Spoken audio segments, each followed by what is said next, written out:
Chères étoiles, comme indiqué dans ma vidéo de présentation de la chaîne, il me tenait à cœur de partager les enseignements que j'utilise encore aujourd'hui lors de mes guidances spirituelles astro-angéliques. Quelles sont les origines des 72 anges de la Kabbale? Pour cela, il nous faut remonter plusieurs siècles avant notre ère, nous rendre en Mésopotamie, sous l'Empire chaldéen, pour trouver l'origine des anges tutélaires de naissance, car c'est ainsi qu'on les nomme. Il faut savoir qu'à l'époque, la civilisation sumérienne s'est distinguée dans le monde par son essor incroyable en connaissances, mais surtout par son développement très poussé des mathématiques, aussi bien en arithmétique, en algèbre qu'en géométrie. Ce sont eux qui inventèrent le système sexagésimal, c'est-à-dire la base 60, que l'on utilise encore aujourd'hui. C'est donc à eux que nous devons la division du cercle, mais également du ciel en 360 degrés, celle des heures en 60 minutes, puis les minutes en 60 secondes. Nous leur devons aussi la division de l'année en 12 mois, de la journée en 2 fois 12 heures, ou encore de la semaine en 7 jours, et bien d'autres choses encore. Mais il faut rappeler ici l'importance des astronomes sumériens. À l'époque, rappelons-le, nous regardions le ciel. C'est eux qui mettèrent en place et inventèrent le zodiaque. Pourquoi? Pour se repérer plus facilement dans le ciel. C'est pourquoi ils l'aménagèrent en divisant le parcours du soleil en 12 signes de 30 degrés. Chaque signe sera nommé d'après la constellation principale qu'il occupe, donc d'après le parcours des astres, donc d'après le parcours des étoiles. Il est important ici de le signaler que c'est grâce à cela qu'ils attribuèrent également la régence d'un génie, d'un ange, si vous souhaitez, à chaque portion de 5 degrés du cercle zodiacal. 360 divisé par 5, ce qui donne les 72 anges de la Kabbale. Il est important de rappeler ici que la tradition kabbalistique est issue des enseignements des hautes écoles initiatiques atlantéennes, repris par la tradition égyptienne, puis hébraïque. En fait, elle consiste à l'étude cachée des textes anciens et sacrés. En étudiant un passage particulier de la Torah, l'Exode, les kabbalistiques découvrèrent le nom des 72 anges génies des hiérarchies célestes. En effet, ils ont découvert que le nom de Dieu est composé de 72 lettres et que ce nom était ineffable. Ils prirent soin de le remplacer par le tétragramme sacré. C'est aussi par extraction et transposition des 3 versets de ce même texte mystique que les kabbalistiques tirèrent les noms des 72 génies ou anges de la Kabbale, qui représentent en fait les 72 niveaux vibratoires de Dieu, les états de conscience supérieure, qui peuvent s'exprimer et se refléter en chacun d'entre nous. C'est pourquoi, grâce à votre date de naissance et votre heure de naissance, vous pourrez directement vous mettre en relation avec vos anges gardiens physiques, émotionnels et spirituels que je vous inviterai à connaître par le biais de différentes vidéos que je mettrai en ligne au fur et à mesure. Cette mise en conscience, cette mise en lumière de chacune de ces énergies représente en fait un cheminement vers la découverte de notre essence originelle. Après avoir pris soin de rappeler les origines des 72 anges de la Kabbale, il est important de répondre à cette question. Mais qu'est-ce qu'un ange? L'ange est la traduction française du mot malak en hébreu, qui signifie messager, envoyé.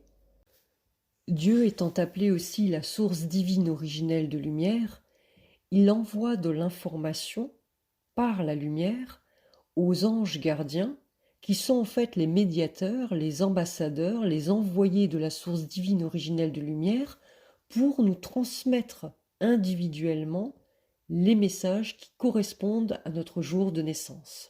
Les anges de lumière divine originelle de la Kabbale ont choisi de s'identifier à l'aide de leur nom angélique issu de la langue hébraïque, et ce, étant donné que plusieurs êtres humains connaissent ces noms.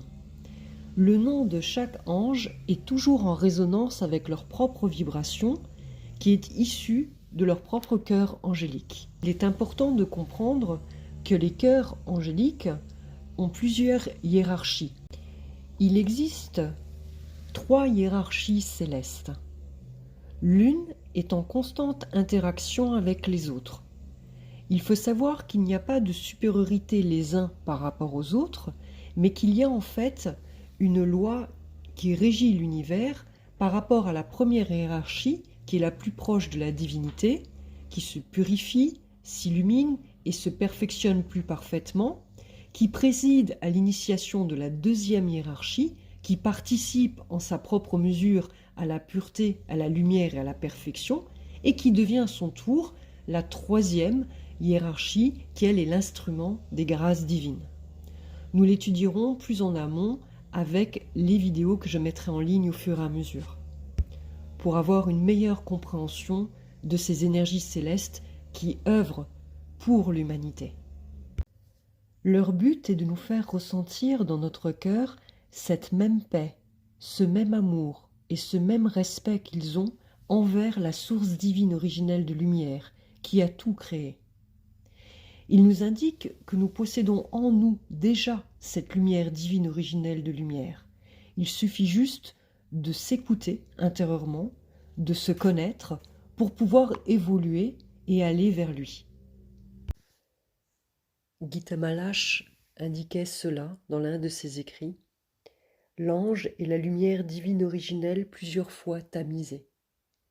Ici encore, on a la symbolique de la lumière, ce vecteur universel d'information qui est le plus rapide, le plus direct, le plus essentiel. Connaître son ange gardien de naissance permet justement de se connecter à ces vibrations angéliques qui, rappelons-le, est une fonction ondulatoire de la lumière sous forme particulière. Même Einstein le disait très bien, E égale mc2, ce qui révèle que la matière est de l'énergie condensée. Votre date de naissance vous donne en fait des informations sur votre alignement. Il est important de rappeler ici que nous sommes des êtres spirituellement incarnés parce que nous souhaitons expérimenter sur Terre. Toutes nos expérimentations seront un retour d'information à la source divine originelle de lumière. Ici, c'est la loi de cause à effet, d'où le karma. Le karma n'est pas une loi, c'est un système qui répond à la loi de cause à effet. Dès lors que nous avons un jugement envers autrui, que celui-ci soit positif ou négatif, nous créons de la distorsion avec l'autre.